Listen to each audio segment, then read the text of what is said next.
You saw the title. Now the question, how did a $256,000 drone package punch through a $15 million air defense node and erase a Russian ammo depot from the map?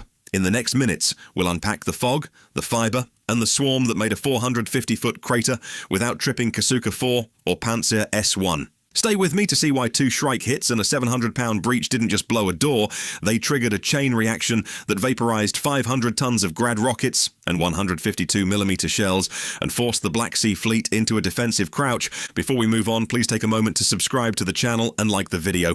If Russian radar and EW blanketed Kinburn, what breadcrumb led Ukraine to the exact warehouse door? Kinburn spit sat like a supply tap for the Black Sea front. Trucks rolled in from the mainland and barges hugged the shoals, feeding batteries and patrol craft day and night. To guard it, a Pantsir S1 node stood over the approaches while a Kasuka 4-style jammer spread a cone of noise across the estuary. That mix covered the air and the shoreline. Search radars scanned the horizon. Passive receivers listened for anything that talked. Crews worked in shifts and drilled on snap engagements. The message was simple. Nothing flies or floats near this depot without a fight. The problem was textbook and brutal. Standard UAVs that relied on open-air links went deaf and dumb once the jammers spooled up, GPS tracks bent or drifted when spoofers nudged satellites off course. Even a brief radio chirp to correct a flight plan risked a triangulation hit, and coastal patrols nosed through the reeds looking for antenna masts. The shoals added their own hazard. Any wake meant eyes, and any ripple in the spectrum meant a response. To close with the target, Ukraine needed eyes that didn't radiate and control that didn't exist to an EW scope. So the hunt started where transmitters weren't needed. OSINT watchers logged fuel bowsers and covered trailers turning off highways on odd nights. A lull in Sevastopol traffic after recent strikes was followed by convoy detours towards secondary sites. On cool evenings, thermal cameras picked out hot roofs that should have bled heat evenly, and forklifts that worked late only when barges arrived at high tide. Cargo Cadence told a story. When Kerch rail yards took hits, loads at Kinburn spiked 2 days later, and guard rotations stretched an extra hour. The depot wasn't just active, it was adapting. Weather finished the picture. Forecast models flagged a rolling bank of sea fog sliding down the estuary. That layer cut the range of optics and muddied IR screens by squashing the temperature spread between air, water, and metal. Flagpoles and vents that once glowed against cold night air blended into grey mush, and launch signatures faded into the soup. The window wasn't long, but it moved like a curtain and could hide a slow approach if timed against sentry turnover and radar maintenance cycles.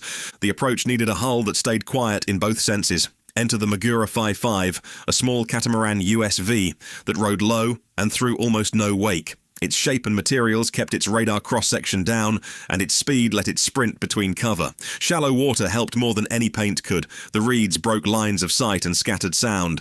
That wet grass also masked vibrations, so a patrol boat's passive sonar had little to bite on. A grey hull parked under grey sky looked like a floating board unless you were on top of it. Control was the real trick. Instead of shouting commands into the ether, operators ran a 7-mile fiber optic umbilical along the waterline and under the reeds. No RF meant no lock, no spoof, no direction finding. The cable unspooled from the Magura's dispenser and sank just enough to dodge prop wash. If a patrol cut it, the vehicle could still run a dead-reckoned path, but if it held, a covert operator linked far outside the jamming bubble could steer with millimeter inputs and watch through low-bandwidth feeds piped back over the glass thread. Overhead, ISR pieces slotted into place without telegraphing intent. Western satellites were tasked to pass during routine windows. A maritime patrol aircraft traced a line well offshore, never nosing in. Commercial SAR imagery filled gaps at night, catching the shuffle of pallets and the glow of generators through roofs. Cross-queuing built a rhythm chart when barges docked, when forklifts spun up, when the radar mast shifted sweep speeds. That's how the breadcrumb formed, the generator shed that hummed hottest, and the radar mast that shifted modes together. A broad grid shrank to 2 points that mattered most. With the door located and the blindfold set, the only question left is how to make the defenders waste their shots before the real blow lands. Why did Russian operators lock onto ghosts while the real strike rode a wire straight into the heart of the depot? Stage 1 opened under the same fog bank that masked the approach earlier. The Magura 55 sat low and quiet, then pushed a 5-drone decoy swarm into the murk. Those decoys pulse just enough to look alive. Small heat, crooked RF noise, and irregular speed to bait search radars and Pantsir optics toward the horizon. They flew off axis, not at the depot, so the defensive picture skewed away from the shoreline route. The Magura held to the reeds while the false swarm climbed and dipped like anxious scouts, and the site's operators did what trained crews do. They pointed sensors at the loudest thing.